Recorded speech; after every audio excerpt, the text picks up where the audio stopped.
Hi, I'm Philip Lee. I'm with the Seward County Community College Marketing and Public Relations Office, and today I'm here with our new Lady Saints softball head coach, Casady Webb. How are you doing today, Casady? Doing great. How are you? Pretty good, pretty good. So let's start right off the bat. Tell us a little about yourself. You were at Seminole State College, correct? Yes. And that's where you graduated from? No, Oh, so you got your degree you got your associates from there, right? yes, I did. Okay, Yes. and then you went on to Eastern Oklahoma. UCO, and then Okay, got my bachelor's, and then I went to East Central University to get my master's. okay. And what was your degree in? It was education, and I got my master's in sports administration. Okay, all right. So we on that track. Why don't you tell us a little bit more about yourself, and let's talk about your the one thing that I really remember. You had spoke at our board of trustees board meeting. You're a small town girl. I am. So why don't we just start from there and do it? Yeah. Okay. So small town girl, like you said, come from a one stoplight kind of town. Everybody knows everybody. I'm related to almost everybody in the town. So love that. I can never get away with anything, but so that's a good thing too. Out of high school, I always had a dream of becoming a big softball player. I played on a tournament travel team that every one of the girls were going Division 1, and that was just the ultimate goal. I then signed to go to the University of North Texas after a year and a half. I played there. It wasn't a good fit for me. I then transferred to Seminole State College for 1 semester. After that semester, I went on to the University of Central Oklahoma and finished out there. North Texas impacted me in a good and a bad way. I don't want to talk bad about anybody, but the coaches were just not for me. They ended up getting fired. It was just this bad, big deal. I kind of got to learn what I did want to be. And then as a coach going on, seeing what I do want to be in Seminole State with Coach Amber Flores, and then UCO with Cody White. Those two have really impacted my lives. And that really got me on track to be a coach, along with my dad. My dad is a huge influence in my life. My family's very, very supportive, always knew that I had a killer desire to become a coach. And those certain people just kind of pushed me to, do extraordinary things instead of not settling like I wanted to just be a teacher and a coach. Instead, it was like, hey, go try this out. Why not college coaching? So, they really influenced my lives, and I took a chance and had the opportunity to coach at UCO, and then also had the opportunity to coach at Seminole State after graduating from UCO. My best friend, Amber Flores, ended up being a very good friend of mine. And then my dad is also the assistant coach at Seminole State College. So I thought, not everybody really gets to coach with their dad and their best friend. So why not? It was a really hard decision because I do love UCO so much, but ended up 2 years at Seminole State. COVID kind of altered that a little bit, made it a little bit more difficult. But yeah, so as assistant coach, pitching, catching coach was what I was labeled under. Met a lot of amazing people, a lot of coaches, networked a lot. And then after my 2 years was up, after I got my master's degree, I thought it was time to branch out and test the waters. I've never moved farther than an hour and a half from home, and this is a really big deal for me. My family. So how far are you from home now? A little over 5 hours, which is not far for some people, but for me, that's a big deal, Sure. With small town, I'm sure a lot of people understand, but yeah, so that was hard for me, but it excited me. I had some opportunities close to home that weren't head coaching, except for a high school. My hometown high school job was open and offered to me, and I just wanted to take the chance and be a head coach at a college. So it's what I want to do. And I tell everybody, I'm like, I imagine myself sitting there at 70 years old, regretting not taking the opportunity, and I don't want that for myself. So took the opportunity. I'm here. It's been amazing.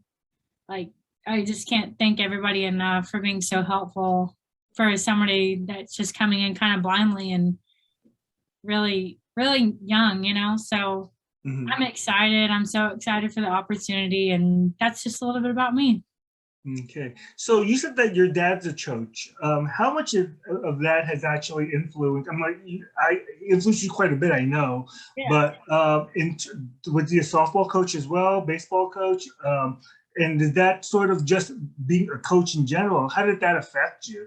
How did that inspire or influence you? Yeah. So growing up, my dad was our head coach for the team that I was talking about, the tournament team where everybody was going to play big ball after we got done. We were a very successful tournament team. He knew all the right people, and he's always really wanted to dip into college coaching, but never really took the risk because he's from a small town. And then I went to Seminole State. Him and Coach Flores really hit it off as just humans, and just kind of took it from there and really chased his dream. He coached at a small high school before that and turned the program around greatly. He still goes and watches the girls today. It's still awesome to get to see him like chase his dream and like his passion. He's always done hitting lessons growing up. He's an amazing hitting coach. Like at Seminole State, we led the nation in home runs and slugging percentage, batting average, like everything like that. And he's the head man behind all of that. So it's pretty cool and like pretty good feeling for me to be a part of that too, because he's very humbled, but he knows what he's doing. So yeah, he's been a huge influence on my life. I mean, obviously at times when I'm a know-it-all kid, it's probably not easy to listen to my dad, even though I know he's right. We pay $100 to go listen to somebody else tell me the same thing, but that's right. What do I need? Right. So my parents have been so supportive and just a huge influence on me. It's been awesome. I wouldn't obviously be here without the influence that they've had on me, So they want me to chase my dreams and they really sparked it. So Was your mom a coach? Any athletics with her as well? yeah, she just played ball in high school, but she's actually an elementary principal in my hometown, and she's taught for a long time. I think she's been the principal for around 10 years now. So my family's all in the education, all in the sports stuff, like I said, small town, so everybody does a little bit of everything. So it's just like the chip off the old blocks. Yeah, exactly. Now you said Davis, right? Davis, Oklahoma, is that correct? Yes. So how big is the population of Davis? Ooh, it's grown a lot because we got the windmills going on now, but I'd say 1,500 to 2,000. I graduated with like 59 in my class, and I know there's smaller towns, but it's one stoplight. We're known for like our Boca Mountains, the Turner Falls and Falls Creek and stuff like that. So pretty cool. So one of the favorite things is that liberal is, it's kind of funny because I'm from New York City, and so you go to liberal, like a town like Liberal really that's like the size of a block out over in New York. But yet to you, I'm sure that it's sort of like the big city for you, right? It's definitely a bigger town, yeah. And then I lived in Edmond when I was at UCO, and I lived in Denton, Texas when I went to North Texas. But this is definitely bigger than Davis. So yeah. But I guess one of the really nice things is that, and we had actually talked about this already, is that that you actually took the team, or the team came over and you had some help with kids in Hooker, Turpin, and Beaver, right? Yeah. And those are towns that are absolutely pretty much the size of Davis, right? Not Beaver. We did Hooker, Texoma. Okay. Yeah. I know. I think I told you I know some people from Beaver, and so. Okay. Yeah. So. But I mean, basically the same size. So you actually get a chance to work with people from, people. So there's a really good, nice relatability factor, I believe. Yeah, absolutely. And I loved it. We've worked 3 in the past, like 4 or 5 days, and just really getting to know people is really awesome. The kids are amazing. Like, they really want to learn. They really want to listen and invest, and very respectful. And it's just, the coaches are doing amazing jobs out here. So teaching them how to be good people more than anything, so that's number one important of everything. Right. Now, did they come out here or did you go out there? We went to their fields. Okay. Yeah. And again, right off the bat, we talk about Seward County Community College, and we talk about, the word community in it. And you've just already showed it just been here in less than a month, you've gone out over there and showed that you want to be part of the community. You want to be part of the who we serve, and I think that's just pretty awesome that you've taken sort of the bulls by the horn and decided to do that. And Yeah, that's great. it was awesome. It was super fun and really awesome to meet those good people. So, And so you see these high school kids. What do you see? Do you sort of, I mean, because, I'm going to say is that there's probably really not that big a difference out over there at that time, the age difference out over there, right? Between the high school kids and you sort of, I'm talking about. Was there did you sort of reminisce back like, oh, this is like me when I was in high school trying to be the D1, and sort of did you get some kind of bond with that? Yeah, I mean, I don't know really how serious these kids are about like tournament ball, but like for me, it was every weekend. It was week for week. I mean, I remember one summer when I was going to be a junior that summer before that, we went to like Chicago, San Francisco, California, just everywhere that one summer. It was exhausting, but that's what you do. I don't specifically know like all the kids' stories, but that's as serious as I was. And I mean, I don't know. Sure. I mean, there's absolutely without a doubt a kind of difference of the passion out over there, but I'm sure that with that, she's like, oh, well, that kid might be me. That kid might be me, when to play and when to do that. But yeah, I mean, those traveling teams are really brutal. And I think that, that again shows your commitment and passion to the game. Yeah, we want to help out as much as we can. And I think these kids are just hungry to learn, and, just making that relationship can influence a kid's lives. It's not about softball to me. It's about being better people and just helping out when we can, so that's what we want to do. That's what I'm going to base this off of. Yeah. So just to sort of clarify, so that did your father basically, influence you to be a coach, or did you sort of like decide just somewhere down the line that you said, yeah, maybe it really to me, maybe I'd rather just pass on my skills? Where did that come from, or at what period did you recognize that, I guess? Well, when I was growing up, I always said I want to be a teacher and I want to be a coach. And then I got into travel ball, and it was just, I knew my teammates had passion for the game, but I knew that they didn't have a passion inside them like I did. I craved it. I loved it. Of course, I got tired of it sometimes because I was missing family reunions. I was missing birthday parties, but I didn't have to pay a cent for college. So, it paid off, but yeah, I mean, I always felt like I had a different desire, and it formed me and shaped me. And I just felt like there's so much to give back to the game. It doesn't define me, but it is a huge part of who I am. And some people understood it and some people still don't, but yeah, I mean, my dad was a huge influence. I was always around it. We were always playing catch in the house. We called it sock ball. We'd get a sock and roll it up, and just when my friends were over, we'd play and put pillows down for bases and stuff like that. I mean, it was constant ball all the time. And it's a part of me, and I want to give back to it, and I want to help kids, that want to coach and that want to be better people in general, because that's what my dad based it off of. It's more than just in and out playing catch or about softball. It's just about the relationships more than anything, and seeing him like base his career on that, just influencing a kid's life. If you can influence one kid's life, like, you've done a great job, so that's what I base it off of, and I have always had an interest in being a teacher, and I think that's something for the future when I want to settle down and have kids and have a family and stuff like that, is when you make the sacrifice and do that. But right now is not the time, and I do want to be a teacher, but not at the moment, so coach it is. I certainly think that you follow your dreams, and there's only a certain amount of times that you can go ahead and be a softball, coach or whatever. There'll be time down the line where you could probably end up being an educator. We need more educators, but follow your dream first. I think that we're really lucky to have you here, because I can just tell right off the bat, the word that I use to you is driven. I just sort of see that right off the bat, driven, passion, right over there. So let's talk about this is your first head coaching job, right? Sure, it is. Okay, let's talk about that. Excited, nervous, scared? How do you had the last few years over as being an assistant coach? Served you to make this jump. And I guess the question is that you've come from winning programs.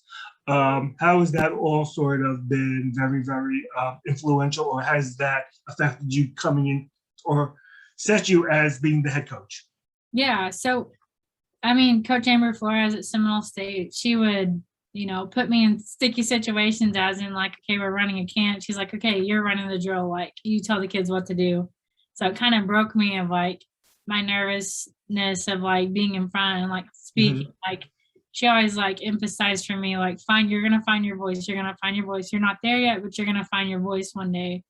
And that has definitely motivated me and helped me find my voice, because she didn't really give me a choice. She'd text me the day of and I've practiced and be like, hey, you're running practice today. Like, we'll talk about it before. So I'm there like having to just draw something up really fast, and putting me in those situations really, really helped me.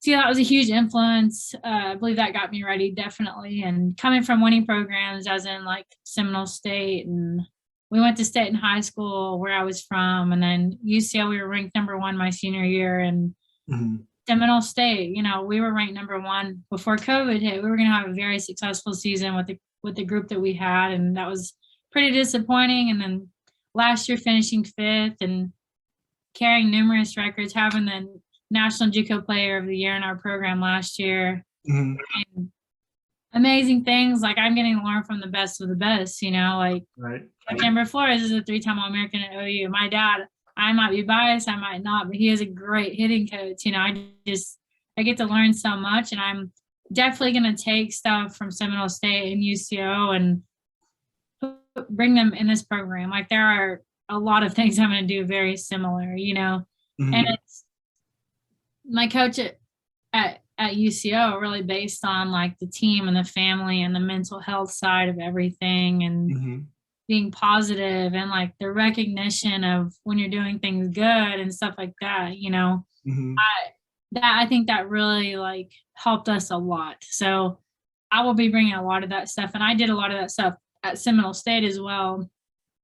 So yeah, I mean, that has definitely prepared me. Obviously, I don't know if you're ever fully prepared. I definitely did come in nervous, but now I'm just like, I haven't even had time to think about anything. I haven't had time to miss my family yet. Of course, I miss them, but I haven't really had time to just sit there and think about it, because it's just been go, go, go. Sure. Yeah. So, I mean, just getting stuff done, and I'm super excited to get the team here and get rolling, because, they're my family away from my family. And, I'm really excited and just eager to see what's going to happen. And I have an awesome assistant coach. She's one of my best friends. So she brings a lot of experience and knowledge to the game, and she loves the girls. And, I was very picky about who I was going to bring, and she was a no-brainer. It was automatic phone call. If I got this job, it was automatic. So it worked out amazingly, and she's going to kill it here too. But yeah, so lots of influences, definitely not really nervous anymore, more anxious, I guess, of like getting things done and getting to practice and stuff like that. I'm super excited about it now, that I've kind of got my feet are a little bit on the ground now. We're still working on it, but we're getting there. Talk a little bit about your philosophy. What getting to fall ball? What are your expectations right now? And obviously, fall ball is sort of like almost sort of like preseason. Sort of gives you an idea to sort of shape the team and see how they do, before you go for the spring. But I mean, like, what's your philosophy heading? What's your philosophy? Let's just put it that way. Yeah. So, I mean, my first thing that I'm going to do when the girls get here is just try to earn their trust. They're coming in blindly. Like, it's not their fault. It's a situation that nobody wants to be in. The past coach recruited them, and we've been contacting a lot. Like, we've Zoomed a few times, we've texted. So I'm just really trying to build that relationship and really did a lot of team bonding coming up so they can get to know me and my personality and just as my assistant coach. And I can get to know them, you know. I think every team has their own identity.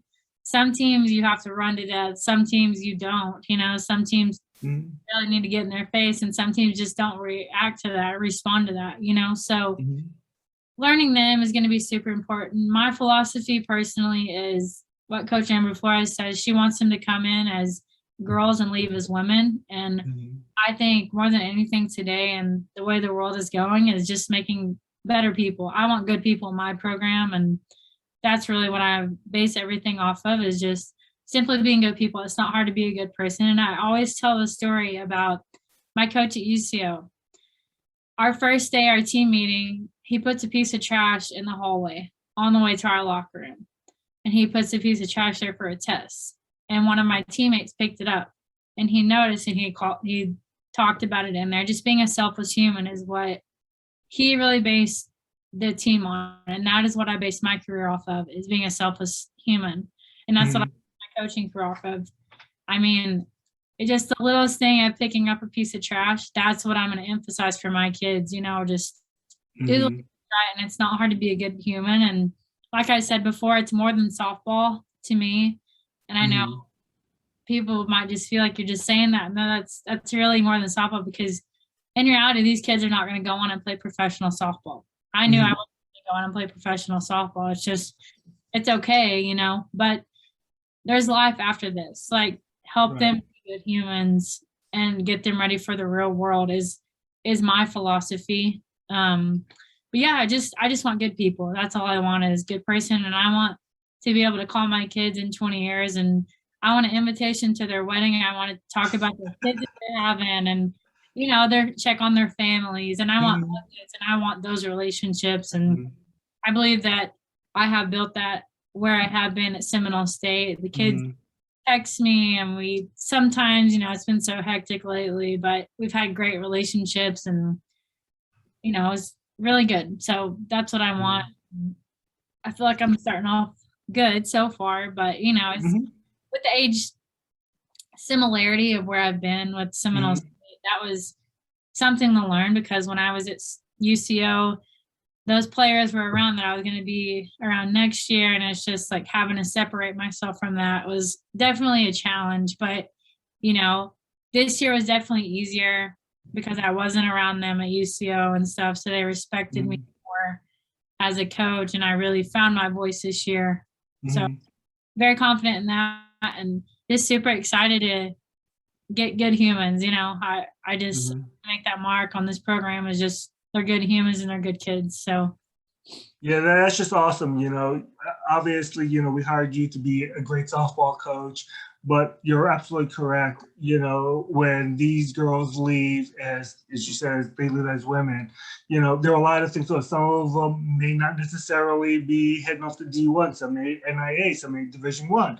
But the fact is that you've got to prepare them for that, but also for life, because a lot of these kids aren't going to play D1. And I think that, you know, you're probably an absolute phenomenal example of that, because like you really wanted to play, but, you know, just whatever the reason was, it just didn't turn out for you, or you didn't feel that way. But now here you are. You want to be an educator. You want to pass on your knowledge of sports. I think that's great. So, you know, I think you've got your, you know, your head, you're pretty grounded, I think, of where you need to want to go with these kids. So I think that's absolutely phenomenal. We just got a couple more minutes, so I don't want to take up too much of your time. I know, like you said, you're super busy. Do you talk to your dad every day? How often do you talk to your folks? Because, like, and Amber, for that matter, how often do you talk to them and lean on them, I guess? yeah, I mean, I call my parents every day. I also call my grandma every single day to check on her and see how she's doing. That is every day. I try to talk to them and communicate with them, just like I did in college. You know, my parents showed up to everything, so different not to be able to get in the car and go over there whenever I want. Yeah, Coach Flores just helped me out a lot. So I ask her questions and she'll FaceTime us sometimes too, because she's best friends also with our assistant coach here. We're all just kind of like very good friends and we have that connection. But yeah, I definitely check in with my parents and my gram every single day. So definitely shout out to them, because they're my rocks. You know, they get me through the hard days and tell me everything's going to be okay. And they're very supportive, and I'm just glad to have them on my side. Okay. So, like I said, we're talking about fall ball. What do you expect out of fall ball? What do you look for? You know, what are your expectations? Yeah, so we have 9 fall games scheduled right now. I think more of the playing, the better. I mean, just very basic. I don't expect to go out there and kill anybody. That's not what the fall's about. It's about doing the little things right, getting reps and stuff like that. Kind of see where we're at, what we need to do, what we need to focus on.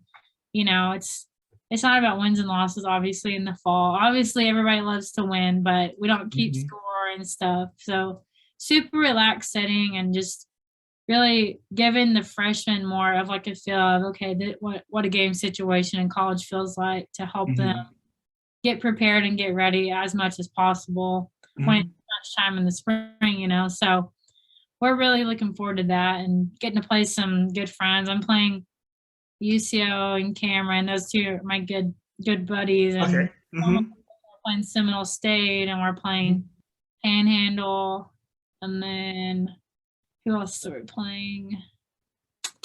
Have a few more scheduled. We're going to a little tournament and just little stuff like that. So really looking forward to fall, and just, you know, that's the fun stuff. Not a lot of them like to practice. I like to practice. I love it.